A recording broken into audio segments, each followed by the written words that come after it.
Yes student, good morning. अब हम second lecture start करते हैं। इसमें फर्स्ट टॉपिक है डॉपलर। वास्तव में डॉपलर इफेक्ट ये हमने 11th में भी स्टडी किया है। वहां पर था ये डॉपलर इफेक्ट। यहाँ पर है डॉपलर इफेक्ट इन लाइट। वास्तव में डॉपलर इफेक्ट है, डॉपलर इफेक्ट है apparent change in frequency, apparent change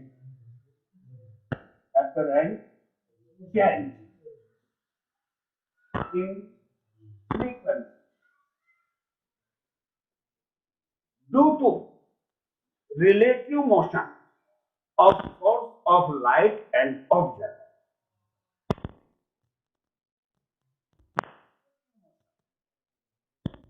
Relative motion of source of light and object.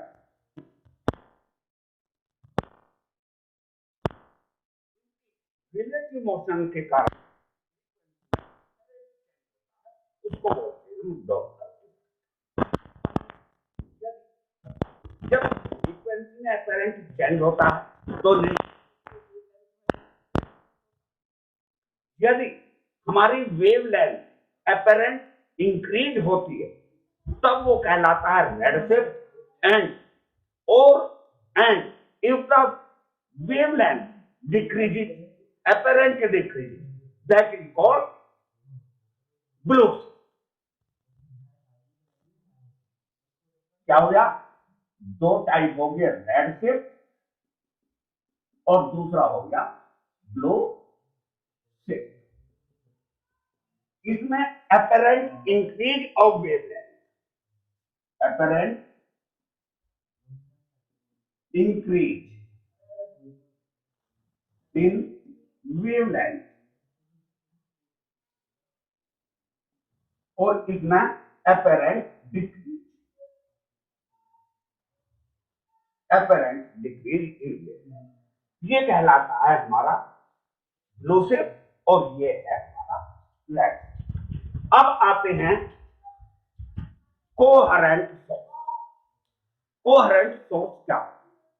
ऐसे दो या दो से अधिक सोर्स ऑफ लाइट जिनसे चलने वाली वेव सेम फेज में या कांस्टेंट फेज डिफरेंस में जा रही हो और उनकी frequency constant.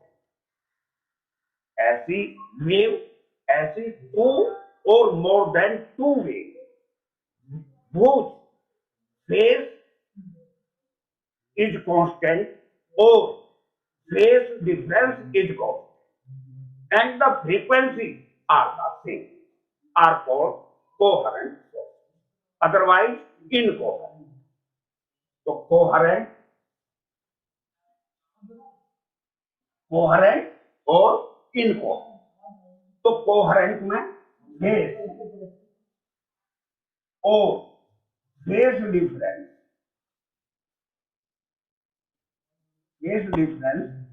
constant and frequency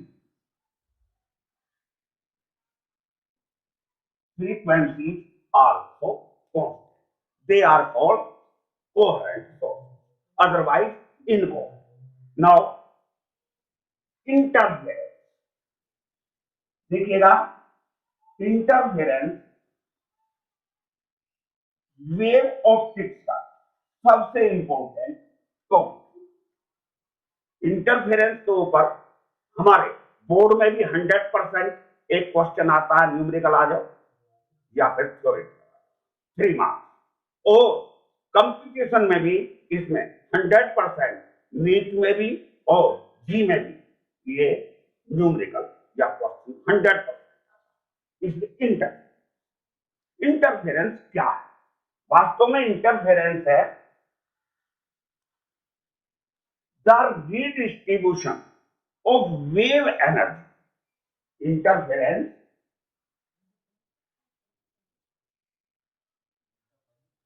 interference, ये है redistribution.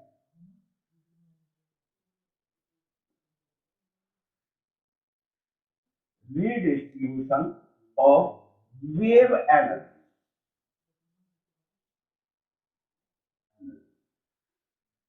redistribution of wave energy is called interference। अब आइएगा, वास्तव में रीडिस्ट्रीब्यूशन इसका कैसे होता है, इससे पहले हम जो हैं ये करते हैं इंटरफेरेंस को समझने के लिए, इससे पहले हम सुपरपोजिशन प्रिंसिपल को समझें। सुपरपोजिशन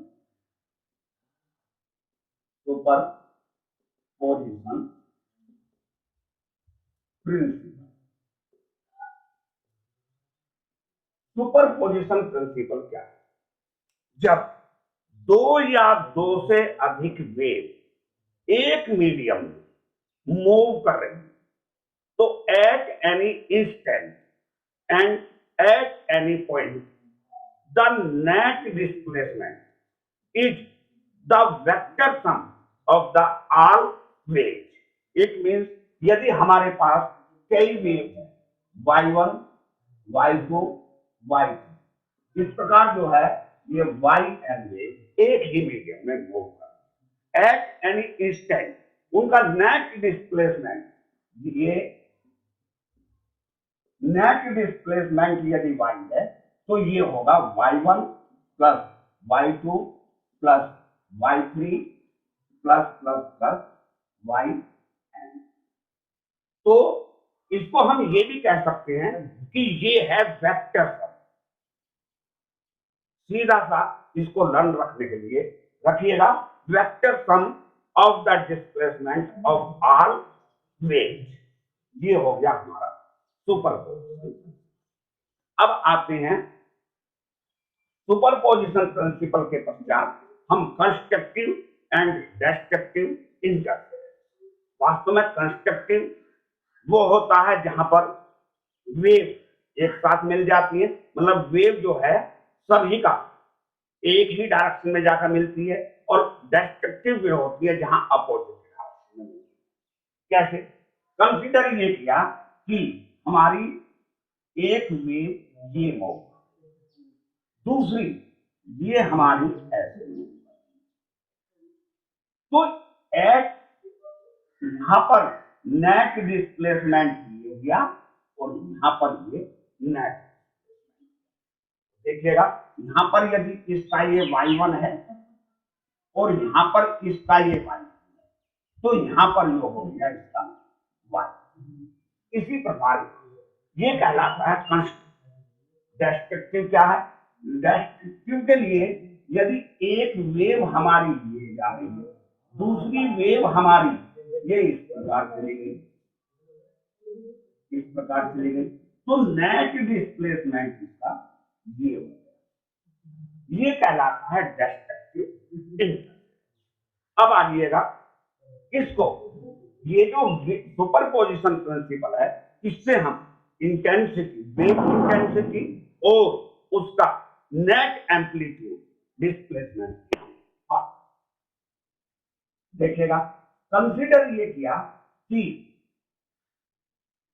दो वेव, एक हो गई हमारी y1 equal to a sin omega t, और दूसरी हो गई y2 equal to b sin omega t plus 1। देखिएगा, ये कोहेरेंट सोर्स है, क्योंकि इसका फेस डिफरेंस इसके साथ ऑलवेज पाया जाता है। ऐसे फेस डिफरेंस क्या हुआ? फेस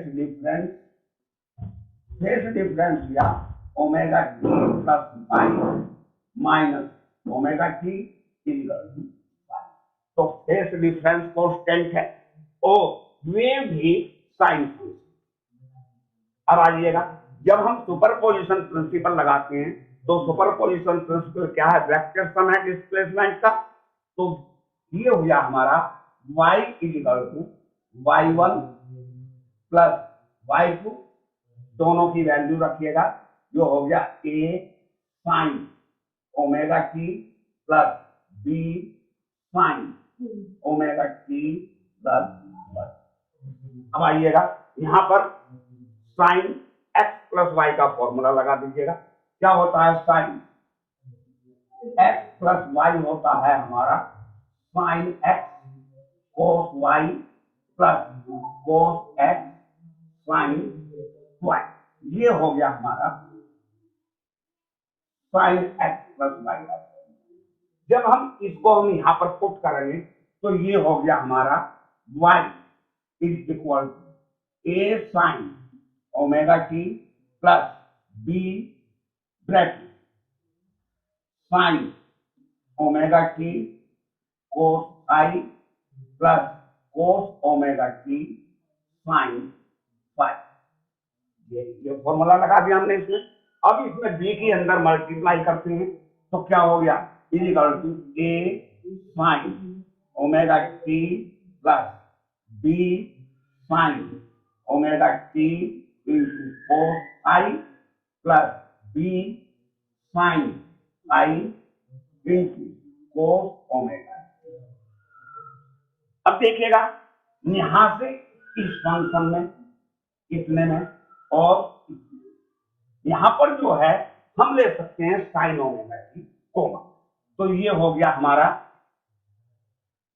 ए प्लस बी कोस आई इंटू साइन ओमेगा।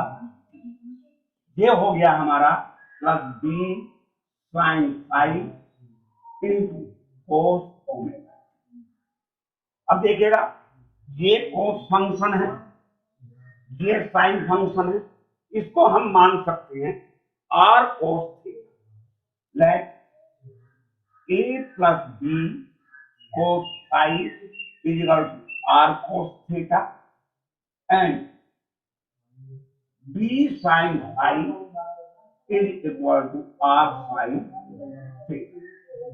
यहां पर इसकी वैल्यू रखें तो क्या हो गया ये is equal to R cos theta into sine omega T plus R sine theta into cos omega. यहां पर जो है हम आर कॉमन ले दें तो ये हो गया हमारा R bracket sine omega T into cos theta plus cos omega T into sine theta. यहां पर ये हो गया हमारा कोस एक्स प्लस वाई का फॉर्मूला। जब हमारा ये कोस एक्स प्लस वाई का ये फॉर्मूला हो गया तो यहां पर हम इसको लिख सकते हैं R sine omega T plus. अब देखिएगा ये हो गया हमारा y। यदि इस इक्वेशन की हम इससे कंपेयर करें तो ठीक इसी प्रकार की है। तो इसका मतलब ये हो गया कि हमारी सुप्रीम पोज होने के पश्चात जो रिजल्टेंट इक्वेशन आई है वो भी हमारी इसी प्रकार है। अब देखिएगा यहां पर यदि हम इसका रिजल्टेंट जो इक्वेशन आई इस इक्वेशन का यदि हम एम्पलीट्यूड फाइंड करना चाहें तो रिजल्टेंट के लिए इसका इक्वेशन इस इक्वेशन का हम तो कितना हो गया यहां पर R cos theta is equal to A plus B cos phi and R sine theta is equal to B sine phi. दोनों और का स्क्वायर करके ऐड कर दें तो ये हो गया हमारा R square cos square theta plus R square sine square theta is equal to A plus B cos phi whole square plus B sine phi whole. बोलिएगा इसको। जब यहां से ले दिया आर स्क्वायर कॉमन ये हो गया cos square theta plus sine square theta is equal to A square plus B square cos square phi plus 2ab cos phi, इसको किया plus b square sine square phi. अब देखिएगा इस function को और इसको दोनों को हम साथ कर ले तो ये हो गया हमारा आर स्क्वायर, ये value 1 is equal A square plus B square cos square I plus sine square I plus 2ab cos phi, इसकी वैल्यू 1। तो ये क्या हुआ हमारा implies that R square is equal to A square plus B square plus 2ab cos phi. ये हमारा उनके phase difference के ऊपर डिपेंड करता है। अब देखिएगा यदि हमें ये मैक्सिमम निकालना है, यदि आर मैक्सिमम चाहिए तो फॉर आर मैक्सिमम के लिए cos फाइव की वैल्यू होनी चाहिए 1, तो ये हो गया cos फाइव इजिकल टू 1 और 1 वैल्यू होती है हमारी 0 डिग्री, 0 रेडियन और 2 पाई रेडियन, 4 पाई रेडियन, इस प्रकार 2 and 5। ये हो गया हमारा मैक्सिमम। जब हम मैक्सिमम यहां पर ये रखेंगे 1 तो कितना हो गया R square is equal to A square plus B square plus 2ab, तो cos फाइव की वैल्यू 1 होगी। अब देखिएगा ये हो गया हमारा a प्लस बी का होल स्क्वायर। हम इसको ये भी लिख सकते हैं कि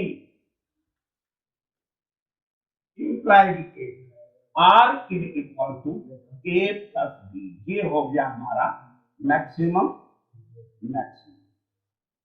ये हो गया हमारा maximum amplitude.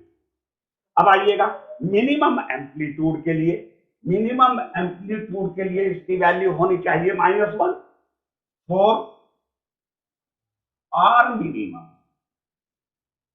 cos phi is equal to -1 और -1 क्या होगी हमारी फाइव इजिकल टू होना चाहिए pi, 3 pi 5 pi dash dash dash 2n plus 1 pi. तो यदि हम यहां पर इतने के स्थान पर -1 पुट कर दे तो ये हमारी इक्वेशन आ जाएगी। उस कंडीशन में ये आएगी हमारी R square equal A square plus B square minus 2ab, ये हो गया हमारा equal to a minus B का whole square implied that R minimum equal to a minus B. ये आ गया हमारा मिनिमम एम्पलीट्यूड। अब देखिएगा 11th में हमने 14th लेसन में वहां पर पढ़ा है कि intensity of wave directly proportional to its amplitude, it means I proportional A square, where I is wave intensity, A is amplitude। यदि हम इस इक्वेशन में हम इंटेंसिटी की फॉर्म में लेकर जाएं तो देखिएगा for in the form of intensity, यहां पर आई के आई, आर के स्थान पर हमने आर स्क्वायर के स्थान पर के आई, ए स्क्वायर के स्थान पर हमने लिख दिया के आई 1, बी के स्थान पर के आई प्लस 2 के under root I 1 I 2 cos 5। ये हो गया हमारा in the form of wave intensity. अब ये वही कंडीशन यहां पर है, यदि हम यहाँ के से डिवाइड करते हैं तो I is equal to I1 plus I2 plus 2 under root I1 I2 cos 5। ये हो गया हमारा intensity.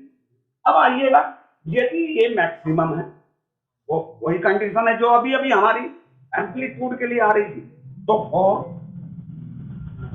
I maximum cos phi is equal to 1, और 1 होती है हमारी phi is equal to 0, 2 pi, 4 pi, इस प्रकार ये 2n पाई।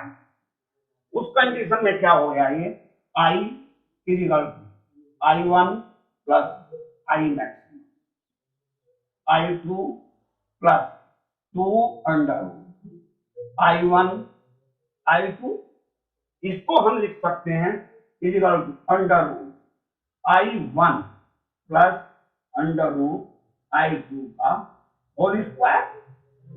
ये इस प्रकार होगी मैक्सिमम, और मिनिमम के लिए यहां पर हमारा इसी प्रकार में आ जाएगा। सिमिलरली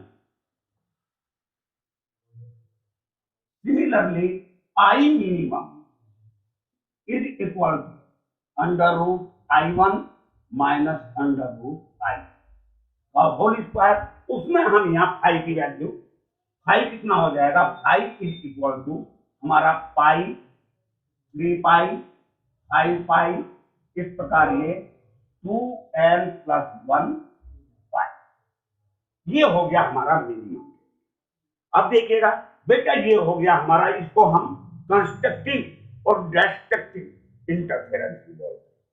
अब इसके पश्चात जो सबसे इंपॉर्टेंट टॉपिक इंटरफेरेंस का वो है ये थ्योरी ऑफ इंटरफेरेंस, या फिर इसे यंग्स, ये यंग्स एक्सपेरिमेंट भी कहते हैं, या फिर हम इसे जो है सीधा सीधा फ्रिंज वाइडर भी बोलते हैं, और या फिर हम इसे डबल स्लिट एक्सपेरिमेंट भी बोलते हैं। देखिएगा कभी कभी जब ये क्वेश्चन आता तो मैंने देखा है स्टूडेंट्स जो है वहां पर पूछ रहा है वो थ्योरी ऑफ इंटरफेरेंस, और वो कराता है ये थ्योरी ऑफ इंटरफेरेंस नहीं है, ये है सुपरपोजिशन, कंस्ट्रक्टिव एवं डिस्ट्रक्टिव। परंतु जहां पर थ्योरी ऑफ इंटरफेरेंस आ जाती है, वहां पर जो मैं अब आपको बताने जा रहा हूं वो आएगा आपका ये। उसके लिए आपको ये यंग का वो है यंग वो है देखिएगा। अब इसके लिए हम जो है हमें कोहेरेंट सोर्स का होना जरूरी। अब बात ये आती है कि कोहेरेंट सोर्स, क्योंकि अभी अभी मैंने बताया था कि रियलिटी में इन प्रैक्टिकली ये कोहेरेंट सोर्स नहीं पाए जाते नेचर। उसके लिए हमें आर्टिफिशियल कोहेरेंट सोर्स बनाना। अब उसके लिए कैसे बनाते हैं, उसके लिए हम हाइगेंस थ्योरी का यूज का, क्योंकि हाइगेंस थ्योरी में कहते हैं कि प्रत्येक वेव फ्रंट में प्लेस प्रत्येक particle as a secondary source of light की तरह बिहेव करता है। तो इसके लिए क्या करते हैं, कंसीडर ये किया, ये है हमारा कोई monochromatic source of light, monochromatic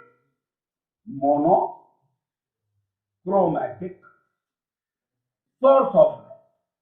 अब देखिएगा, क्योंकि लाइट जो है इन the form of transverse wave चलती है, यदि हम ये ऐसे ये हमारे इसके क्रस्ट, ये हमारे क्रस्ट हैं, यदि हम कोई यहां पर कोई स्लिट रख दें तो नेक्स्ट जो है ये क्रस्ट यहां गया, और ये यहां पर यदि हम बहुत बारीक पिन टाइप होल कर दें तो ये पॉइंट, ये वाला पॉइंट और ये वाला and A secondary source of light की तरह बिहेव करेंगे।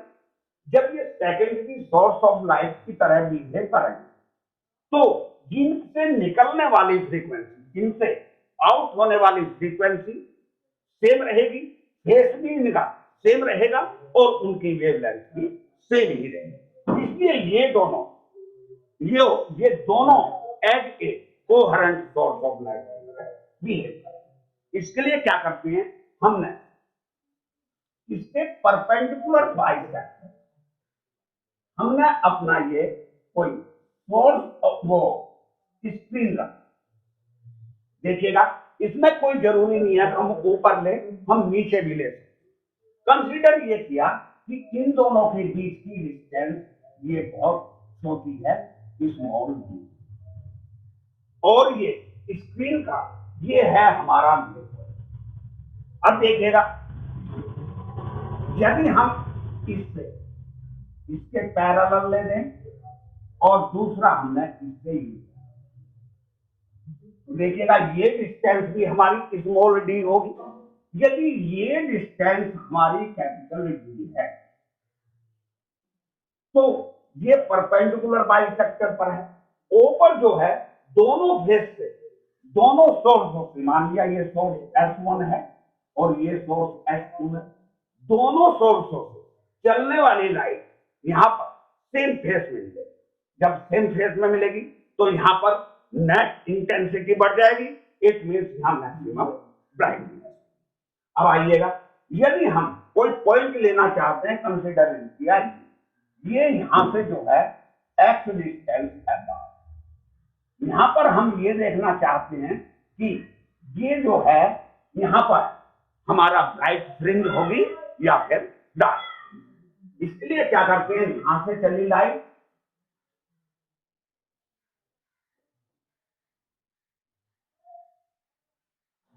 और यहां से चली, ये जो है इन दोनों का यदि path difference lambda, 2 lambda, 3 lambda की फॉर्म में है, इट मींस इसके और इसके पाथ डिफरेंस, मान लिया ये कोई पॉइंट थी, यदि हमारा ये S2P माइनस S1P ये है हमारा लैम्डा, 2 लैम्डा, इस प्रकार ये n लैम्डा है, तो निश्चित रूप से यहां पर दोनों सोर्सों से जाने वाली लाइट सेम फेस में मिलेगी, इसलिए यहां पर होगा ब्राइट। अब इसको हम डिस्टेंस फाइंड करने के लिए, क्योंकि ये होगी डिस्टेंस स्मॉल डी, तो ये हो गया हमारा d/2, ये भी d/2। अब देखिएगा इसकी डिस्टेंस निकालें, ये हो गया हमारा x माइनस d/2, और यदि हम ये निकालें तो ये हो गया हमारी x प्लस d/, ये हो गया हमारी। अब आइएगा, हम पाइथागोरस थ्योरम यदि यूज करें तो इसका और इसका दोनों की हम ये डिस्टेंस निकाल सकते हैं। अब देखिएगा, यूजिंग पाइथागोरस थ्योरम जब हम यूज करेंगे तो ये हो गया S2P square minus S1P square is equal, इसके लिए आ जाइएगा, ये हो गया base square plus perpendicular square, it means d square plus x plus d/2, ये हो गया। अब S1P के लिए आ जाइएगा, यहां पर माइनस d स्क्वायर प्लस यहां पर ये लेंगे x माइनस d/2 स्क्वायर, ये दोनों का डिफरेंस आ गया। अब देखो बेटा, यहां पर a square minus b square का यदि फॉर्मूला लगा तो ये हो गया हमारा S2P minus S1P bracket S2P plus S1P is equal to, ये ब्रैकेट ओपन कर दें तो ये हो गया हमारा d square plus x plus d/2 square minus d square minus x minus d/2, इसमें ये कैंसिल आउट। अब इनको ओपन करिएगा, कितना हो गया, ये हो गया x square plus d square upon 4 plus xd, यहां पर करें minus x square minus d square upon 4 plus x, ये हो गया। अब देखो बेटा, क्योंकि ये स्मॉल d बहुत छोटा और कैपिटल D काफी बड़ा, तो हम ये जो ये डिस्टेंस, हम इसको और इसको अप्रोक्सीमेटली कैपिटल D एज्यूम कर सकते हैं, इट मींस ये भी कैपिटल D और ये भी कैपिटल D। यदि इन दोनों के बीच ये परपेंडिकुलर डाला, ये y है पाथ डिफरेंस, तो S2P माइनस S1P ये हो जाएगा हमारा y, तो ये हो गया हमारा y ब्रैकेट 2, ये हो गया हमारा एक्स डी, ये भी एक्स डी, ये हो गया 2x डी। यहां पर हमें x, ये इस दूसरी, यदि हमें ये x निकालना है तो we can write x is equal y into capital D upon T. अब ये y की बात करते हैं, यदि y ये हमारा y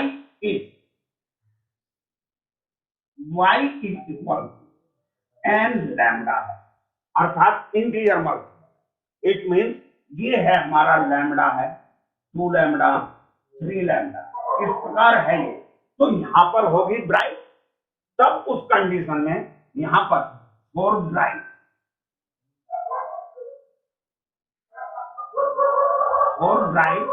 x is equal to N lambda into capital D upon D, ये होगी ब्राइट। अब यदि ये हमारा y is equal, if y is equal, ये हो गया हमारा n प्लस 1/2 लैम्डा। इस कंडीशन में m की वैल्यू 0, 1, 2, 3 कुछ भी रखिएगा, यह आएगा λ/2, 3 λ/2। उस कंडीशन में ये अपोजिट फेस में यहां मिलेंगे। जब यहां अपोजिट फेस में मिलेंगे तो यहां पर बनेगी हमारी डार्क फ्रिंज। तो क्या हुआ, फॉर डार्क फ्रिंज ये हो गया हमारा x is equal to n plus 1/2 into lambda capital D upon D, ये हो गया हमारा डार्क फ्रिंज। देखिएगा इसके पश्चात इनमें फ्रिंज वाइड आती है, और उसको हम कल के लिए, जो कल जब हम स्टार्ट करेंगे तो नेक्स्ट वीडियो में आपको इसको, यदि आपको अच्छा लगा है तो भाई आप जरूर लाइक करें। Okay, best of